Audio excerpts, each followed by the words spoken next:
Olá pessoal, Ivo Marupo de novo com vocês. E nesse vídeo eu gostaria de falar, é claro, do coronavírus, né? A situação do coronavírus em relação ao governo Bolsonaro. Não poderia ser diferente, né? Dadas as circunstâncias excepcionais atuais, né? Bom, primeiro de tudo eu gostaria de mencionar sobre o caráter de impossível que existe nesse vírus, coronavírus, né? No Covid-19, né? O operador do impossível. Porque, de certa forma, isso talvez seja a característica que mais me chama a atenção. É o Covid-19 como operador do impossível, um mediador do impossível. De que maneira? Porque em questão de algumas semanas, né, talvez alguns meses, o mundo inteiro parou, basicamente. Né? E ao parar, né, com aquela hiperatividade da ordem liberal das coisas, né, global, você é confrontado, claro, com as consequências do que você estava fazendo. Né? Porque você, quando para, você reflete, você tende a ser autorreflexivo, né? A olhar para si próprio, ao que se faz, ao que está ao redor do que se faz e tudo mais. Né? Então a gente tem um vírus que,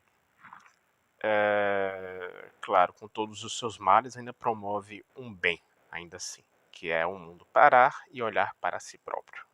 Né? Porque quando você está em hiperatividade, totalmente absorto naquilo que você está fazendo, que não pode parar o que está fazendo, você não pode refletir sobre o que está fazendo, né? E nem pode julgar aquilo que você está fazendo. Então, só realmente um álibi, digamos assim, universal e violento, um invasor externo que vem de fora. E para tudo de forma universal, né, uma ameaça universal a todos, tem esse potencial de álibi universal, né, que pode nos fazer parar e refletir sobre o que fazemos no mundo e com nós mesmos. Né? Então eu acho que o coronavírus tem esse potencial, claro. Coisas que a gente achava impossíveis estão acontecendo, né, em grande quantidade. Estados liberais, Donald Trump, inclusive, né, já reconheceu a gravidade, estava meio que brincando com o vírus. Ah, não é tão sério assim, mas agora é. Já disse que ia destinar trilhões de dólares, né, basicamente assumiu que o país entra numa recessão, basicamente, né, somente com essa ajuda, mas ele finalmente acordou, né, como diz a expressão, acordou para Jesus, né, e viu que precisava agir, né, antes tarde do que nunca, né? E fica o recado para Bolsonaro também, né, que ele é amigão do Trump, né, até um certo ponto, é claro, né, até esbarrar na sua doutrina, na sua maluquice, né, política, social, mental, né, e esbarrar, claro, na doutrina ultraliberal da Escola de Chicago do senhor Paulo Guedes, né, que inclusive não é totalmente à toa, não tem liberado dinheiro como deveria. Né? O governo fala que vai dar uma canetada, vai liberar dinheiro para os pobres ficarem em casa nessa pandemia global, mas o dinheiro parece que não chega, parece que vai chegar e não chega, chega uma parte só. Né? Fica muito claro realmente a disposição de sabotar as medidas de isolamento social. E todos os governadores da federação já estão tendo. Né? Mas como Bolsonaro quer ver o caos reinar, né, para ter um argumento para sua bolha bolsonarista, que ainda é cerca de um terço da população, entre 30% e 33% mais ou menos, ainda aprova o governo de Bolsonaro, acha bom ou ótimo, por aí vai, é uma bolha bem difícil de furar, né, que é a bolsonarista, fanática bolsonarista. Né? Então ele realmente apela, né, para esse contato horizontal que flerta com a ditadura militar, com um golpe, porque é isso que Bolsonaro quer, obviamente, desafiando o bom senso, desafiando as instituições, os governadores, o ministro Mandetta da Saúde, né? Absolutamente todo mundo, até o seu amigaço, né? Donald Trump também, né? Entrou em rota de colisão com ele, porque Bolsonaro ele é a favor do isolamento vertical e não do horizontal. Ele acha que só os idosos devem ficar isolados para, é claro, poderem morrer nas favelas, né? Porque nas favelas você tem um cômodo ou dois, não vai poder isolar e a família inteira vai pegar, né? Mas aí ele vai e prega que as crianças devem continuar as aulas, que é um absurdo, né? Todo mundo vai contaminar, a criança vai trazer o vírus para os pais e os avós, isso é absolutamente óbvio, né? Falou aquele absurdo lá das lotéricas, eles deveriam ficar abertas, porque é essencial. Inclusive tem um familiar dele que tem uma lotérica, tá? Então não é à toa, né? Chegou a sandice completa, completo despautério, de dizer que o vírus não passaria na lotérica porque tem um vírus, a prova de bala, etc. É absolutamente patético, né, o argumento, obviamente. E, enfim, sem falar, né,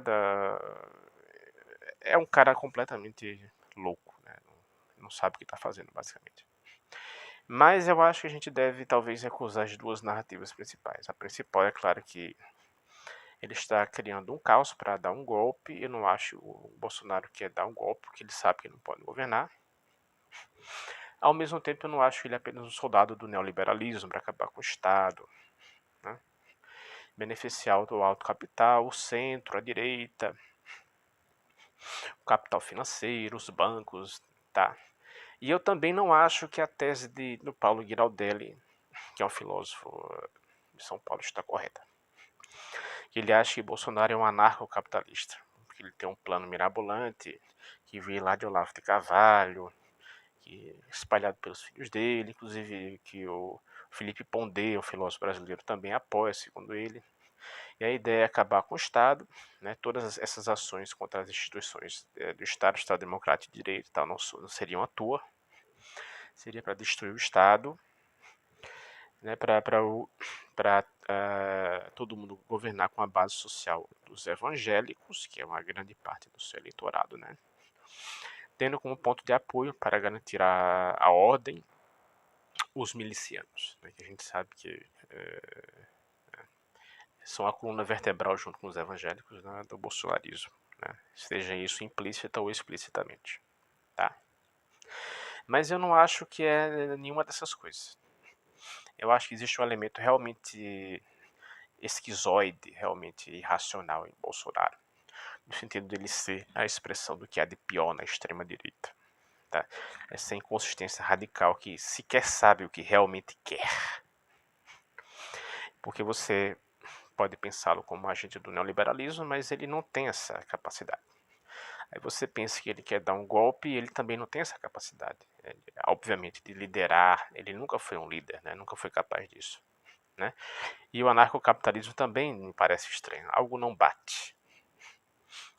Por mais que seja que a loucura da hipótese pareça casar com a loucura de Bolsonaro, mas eu acho que nem ele sabe, inclusive o próprio Olavo, né, que é o guru do governo, sabe realmente o que ele quer. Né? Porque se você lembrar do nazismo, na figura do judeu, ela combina em si qualidades totalmente incompatíveis e antagônicas. Né? O judeu era sujo, mas ao mesmo tempo era do maior poder intelectual, eram idiotas de QI baixo, mas ao mesmo tempo controlam tudo, percebe? Então existe essa combinação de imediata coincidência dos opostos, antagônica. Na extrema-direita, por exemplo, no nazismo. Né? Então eu acho que existe algo no bolsonarismo que remete a isso, essa loucura que não sabe o que quer porque é fundada no irracional, no contraditório, no conflito interno da sua própria ideia, do que ela acha que é essa ideia, do que ela acha que quer, na verdade. Então, por essas e outras, eu realmente acho que o bolsonarismo é um imenso perigo para o Brasil. Não tem jeito, ele tem que sofrer impeachment e já. Né? Porque o ministro da Saúde, o Mandetta, já está claríssimo que ele está na corda bamba. Ele está sendo ameaçado, está sendo vítima de truculência, de todo tipo de bravata, de ameaça que você imaginar de Bolsonaro. Aí ele vai lá e na cara e na coragem dá indiretas ou até diretas para Bolsonaro, mas a gente sabe que ele está com medo, ele está na corda bamba, porque tem um louco lá que disse que não vai demiti-lo, mas que o tempo inteiro faz o que ele desdiz o que ele disse. Desfaz o que ele faz de uma hora para outra, da manhã X, na noite Y, exatamente o oposto do que ele falou com toda a seriedade que faria. Então, estamos diante de um esquizofrênico de extrema direita, basicamente, né? Que aproveitou de uma rachadura alimentada pela mídia, da esquerda, no caso do PT, que virou uma histeria coletiva, muito parecido com o filme alemão A Onda, que onde um professor pega uma turma absolutamente normal e ao final do filme ele converteu essa turma numa loucura, numa histeria de extrema direita, fascista basicamente, onde até um aluno mata o outro, tá? Acaba em tragédia, no total explosão de racionalidade fanática, que já não sabe mais o que quer, está totalmente pega, capturada pelo fanatismo de uma causa suprema que nem sequer se reconhece de fato na sua dimensão moral, ética e tudo mais. Então nós temos isso também no bolsonarismo, eu creio. Tá? Eu não acho que Bolsonaro saiba o que ele quer. Ele é simplesmente um louco, esquizofrênico, né, um perturbado mental, que ascendeu ao poder, né, aproveitando as crises econômicas de Dilma, políticas, institucionais, os conflitos de Dilma, o Congresso, como está lá no documentário Democracia em Vertigem, da Petra Costa. Eu recomendo. Não é que ali esteja a verdade suprema, mas tem muita verdade ali, né, que ajuda no diagnóstico do que aconteceu, apesar de não ser tão simples assim, né, como está lá, mas dá o que pensar. Então, é um governo maluco que tem que ser simplesmente empichado, como diz por aí. Né? Mas aí depois, claro, vem a parte 2, que é Hamilton Mourão, o vice, que eu acho que é o grande vilão da história toda. Né? Porque ele se mostra como alguém civilizado, razoável, teve até uma reunião recente com o Flávio Dino, que é do comunista, né? Do Partido Comunista Brasileiro, governador de Maranhão. Disse que a conversa foi super proveitosa, que apesar da disparidade política, ele respeitava Mourão, basicamente, é uma pessoa muito mais razoável do que está aí, do que o bolsonarismo. Então eu suspeito que o Mourão seja o grande perigo da história toda. Né? Porque, em contraste a Bolsonaro, ele parece o bem, é uma pessoa razoável, centrada, democrata, quase praticamente um esquerdista, mas ele não é um esquerdista. Né? Inclusive, no próprio dia 31, agora, aniversário da ditadura de 64, do golpe de 64, ele novamente teceu elogios à ditadura. Né? Inclusive, ele já teceu elogios da Ustra, como eu já disse aqui, Carlos Brilhante Ustra, que foi reconhecido pela justiça brasileira como um grande torturador, né? Uma figura realmente pavorosa. Tá? Então, não se iludam que Mourão não é o salvador da esquerda, muito pelo contrário. Ele pode ser o Bolsonaro que vem a dar certo. Tá? Ele é um general, ele afirma a ditadura como... Ele acha que a ditadura foi um ato pela liberdade, ele acredita que a ditadura, o golpe de 64 foi um ato contra os comunistas, ele elogia a Ustra, tá? E não se enganem, pessoal. Mourão não vai ser o salvador da esquerda, ele talvez seja o salvador de Bolsonaro, na verdade. Certo, pessoal? Então não é só depor Bolsonaro, porque logo depois virá Mourão, né? Que só deverá sair em 1º de janeiro de 2023. As eleições vão ser nos últimos anos, acho que é outubro por aí de 2022, ele vai assumir no 1º de janeiro de 2023. Então é um bom tempo ainda pela frente. Né, para o Mourão, que pode aplicar com grande eficiência a cartilha ultraliberal e trágica de Paulo Guedes. Ou se não for com Paulo Guedes, pelo menos que seja algo parecido com a sua cartilha.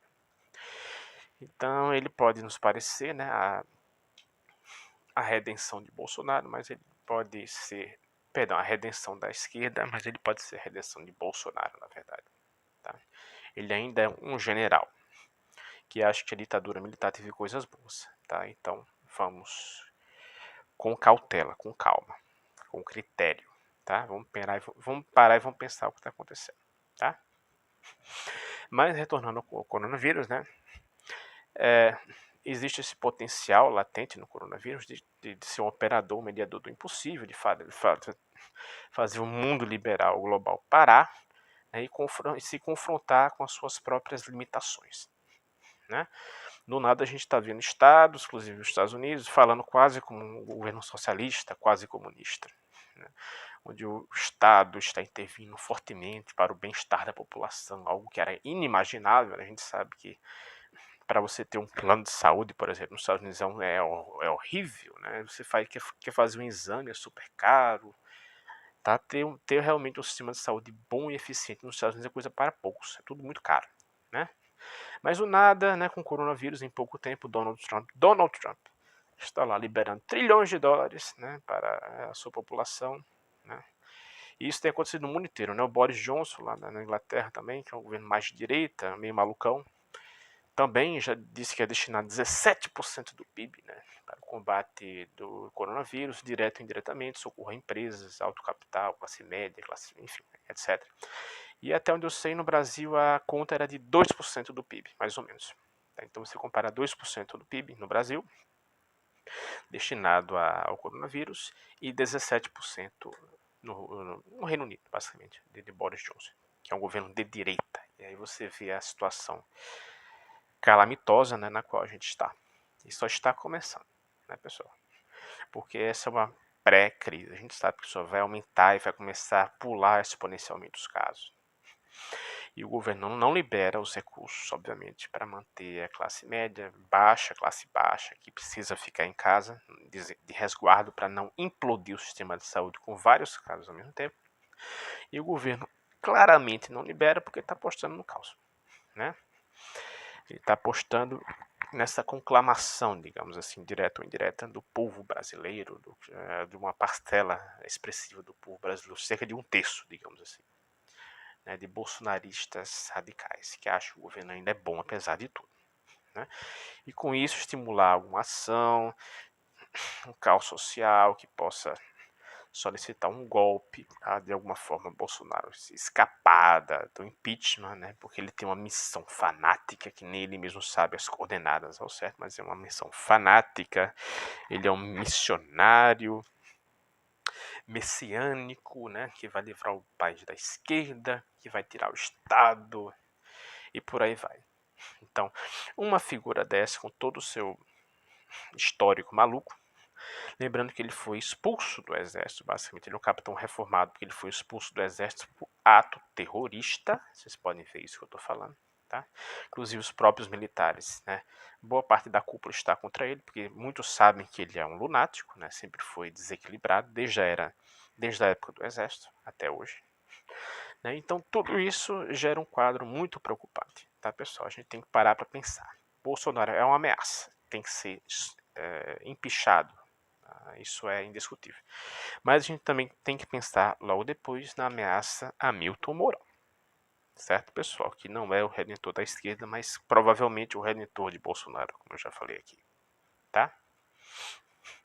Inclusive, esse vírus, como muitos filósofos estão dizendo, ele tem o potencial de fazer explodir o autoritarismo. Tá? Porque a ideia é que a China, que está ajudando o mundo a combater, né, com kits de socorro ao coronavírus, ela também pode, neste meio tempo, também exportar, e cada vez mais vem exportando, o seu modelo de sociedade, né, político, econômico e social, que é um modelo brutalmente autoritário. Né, e cada país faria um modelo autoritário chinês à sua própria maneira, como eu já falei no vídeo anterior. Né. Existiria o modelo chinês na moda brasileira, por ironia do destino, né, comunista e tudo mais. Existiria o modelo chinês, o modelo russo com Putin, por exemplo, o modelo americano com Trump, e por aí vai, né, mundo afora, tá, pessoal? Então a gente tem que estar muito atento, né?